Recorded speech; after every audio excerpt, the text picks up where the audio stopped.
What's going on, my childish childs? My name is Yasin, and this is going to be my top 10 best decks of the current format, in like 8 days or something. July 1st, we're going to be entering this new format, so the Remote Duel YCS is going to be playing with these new rules, and this is kind of important, so this video might actually help you kind of understand the top decks a bit better, so you can prepare to beat those decks, or actually play the deck that you think is the best out of the top 10, and I'm not going to give you the list in any particular order necessarily, but I think the order does have some form of irrelevance, but at the end of the day, it's just subjective. It really is my opinion. I could be wrong. What really matters at the end is getting as many opinions as possible, so make sure you comment on this video, letting me know what your top 10 is. Please make sure you like and subscribe, because it really does motivate me so much to keep making all of these. You really have no idea how much it really helps, by the way. But yeah, let's jump right into deck number 10. So in the number 10 spot, I actually have Salamandra. I truly believe that Salamandra is such a better deck now that Mirage Talio got unbanned, and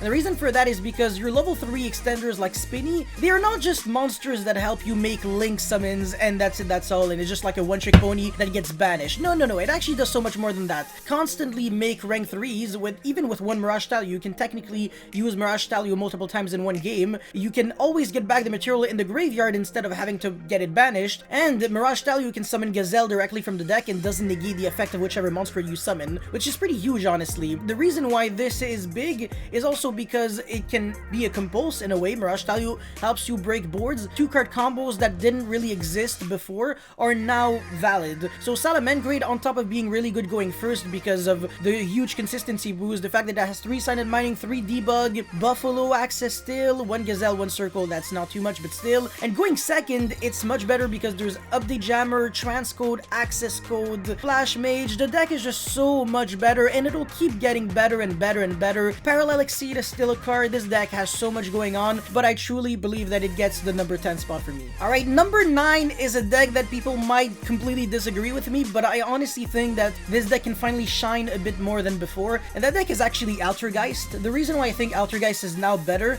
is because it no longer has to deal with just the insane amount of BS that Dragon Link and Dinosaur, for example, were putting up with, and even despite the violence and the insane meta that we had back, several months back, Altergeist was still able to get a few tops here and there. So it's not a bad deck, but now I feel like it just got better, even though it technically didn't really get direct support. It's just that a few of its enemies are now worse, which to me is enough to warrant putting a deck in the top 10. Number 8 would actually be the exact opposite of Altergeist. I feel like this deck actually got worse. It was better before, and now it's not as good. And the reason for that is because there is a brand new deck, well, brand new, not really, but a new deck that's going to be meta out of literally nowhere that seriously cripples this deck, and the deck that I'm talking about that is now worse, which is the number 8, is Edlich. I think Edlich is now just not as good as it used to be, kind of getting easier and easier to main deck your deck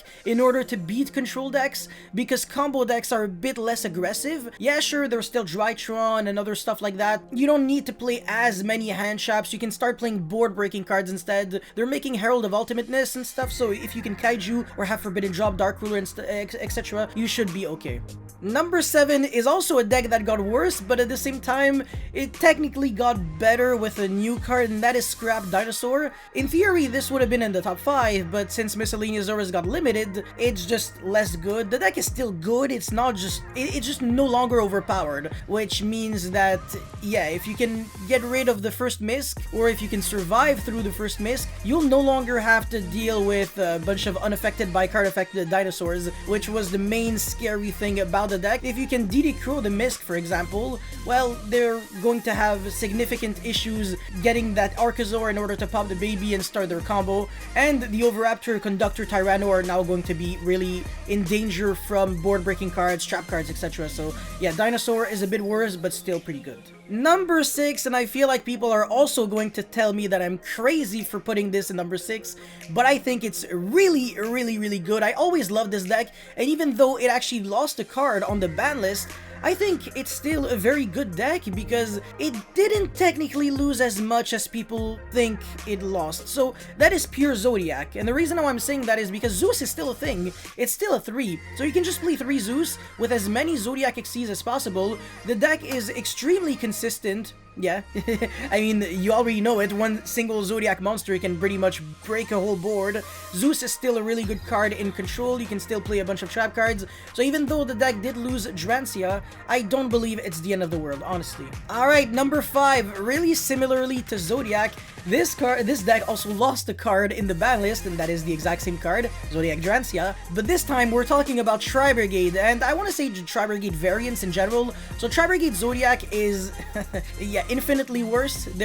You're missing out on one extender now when you have Rat, because Rat was a one card, like 3 Xyz monsters, and now it's just 2 Xyz monster because you can't really go, you know, Drancia, pop the Ram, then revive back the Laika, Tigress, give back a material, revive back another card. So that's a combo that is just no longer really a thing, which kind of sucks. It's not the end of the world, but it is kind of unfortunate. Now you can play Lyrilusk Tri-Brigade, which is a deck that people used to play anyways before. I don't think it's that great though. I definitely don't think it's good enough to warrant it being like the #1 tier 0 deck. Not even close. I mean, it's losing out a lot on popularity in the OCG, even though in the OCG it's infinitely better because there's Ensemble Blue Robin with, I think it's Beryl Canary. These two cards are extremely good for the Lyrilusk portion. Obviously, it doesn't necessarily help the Tri-Brigade because it's kind of like independent, but you definitely get what I'm trying to say. I do believe that this would probably be the better version, even though it wouldn't be the case in, I don't know, if Drancia wasn't banned, you know. Number 4, and that is one of my personal favorite. I think this deck is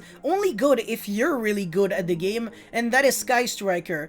The reason for that is because one engage is kind of like a trap. You really want to have access to it as much as possible, but at the same time, if you start losing to DD Crow, Cosmic Cyclone and stuff, well, you're going to be in trouble. So you have to protect this, that engage, that one single copy of engage as if it was, I don't know, like your child or something. You really have to protect it with your life, because if you lose it, then you're back to playing like pre-ban list Skystriker, which honestly isn't great. It's not garbage, but it's not great. And by the way, that's the reason why I said that Edlich didn't deserve to be any better than like number 8 or something. Skystriker has a ridiculously good Edlich matchup. Really good matchup, because you can constantly Shark Cannon back the Edlich, the Golden Lord, and all of that. So it's really not the end of the world. If you can make them lose all 3 copies of Edlich, the Golden Lord, the deck's really not doing anything against you, honestly. And they really struggle to jump over the Linked monster while removing the Ray access in your graveyard, so you're never really losing card advantage when you're playing against Edlich.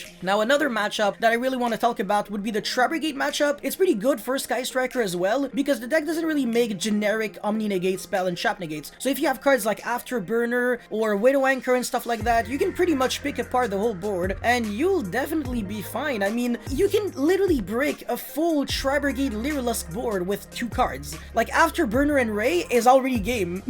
You can Afterburner the Shuanglong, and then normal summon Ray, attack over the barrier statue, make Hayate, attack, get your Engage or whatever, your Widow Anchor, Shizuku, generate all of that advantage, and you still have a bunch of cards in your hand, and you can play multiple hand traps. There's just so much to prove that Skystriker is such a good deck. The 3 Kagari with 1 Engage is like so good. It's as if we were back to having like 3 Engage, 1 Kagari. To me, it almost feels like the same thing, because you're always getting back that 1 copy of Engage. But again, like I said, you do have to be really afraid of DD Crow. Alright, number 3 would be Prank Kids. This deck didn't win or lose anything. It literally just stayed the same, and I feel like if I tell anyone that Prank Kids would be in the top 3, they would agree with me, so I'm not really going to waste any time explaining it. Number 2, I actually think this is Drytron, because the deck actually did lose a bit of consistency, but it's still really good. It's going to be a bit more of a target now, because it's going to be the #1 combo deck that people are going to deck build to beat, and that's the reason why it's number 2, because it's the best deck that ends up being the #1 victim. Therefore, I feel like the better deck to play is actually the deck that's going to pass a little bit more under the radar,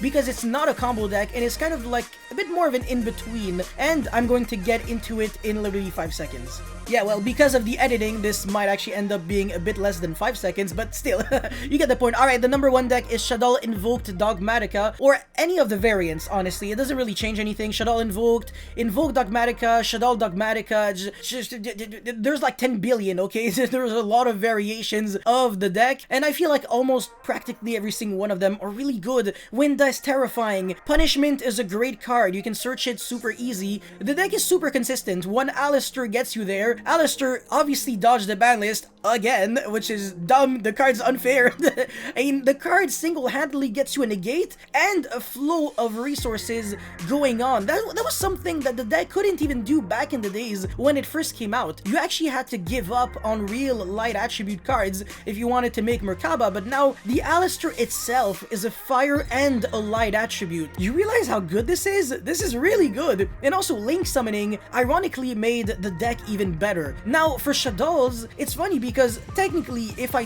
told someone Shadow is way better now than it used to be, it would be like, I don't get it. The deck just looks worse. Well, the thing is, Shadow Schism is terrifying, App Cologne is terrifying, the deck actually has a lot of synergy with Punishment, Nadir Servant gets you like a +3 or 4, it's ridiculous. You get Schism Axis, Ecclesia, Punishment, you can abuse the living pancake out of Neb Shadal Ariel or Nail Shadal, banish 3 Drytrons from your opponent's graveyard, banish 3, I don't know, Eldritch cards, banish 3 Skystriker, banish their engage. Against Prank Kids, it's good enough, it's not broken. Winda is still really good, like I said, against Prank Kids though, so you'll be fine. This deck just has so much going in, like, for it. Like I said, it's not a combo deck, so you can't really say, oh yeah, but I'll break their board and I'll be fine, because the board itself is kind of like more of an illusion. It's more of a mid-range deck in a way, the same way Dragon Link was, and that's the reason why the deck got hit, is because even if you broke their board, it wasn't the end of the game yet. You still have to deal with their follow-up, and then you would probably die. But yeah, anyways, that's pretty much it for my top 10 best decks of the format. If you guys have a different opinion, or any feedback, or anything really, please let me know in the comment section below. It'll be a pleasure for me to read through everything. And yeah, don't forget to like and subscribe, motivates me so much to keep making videos like these, and I will see you next time. Peace.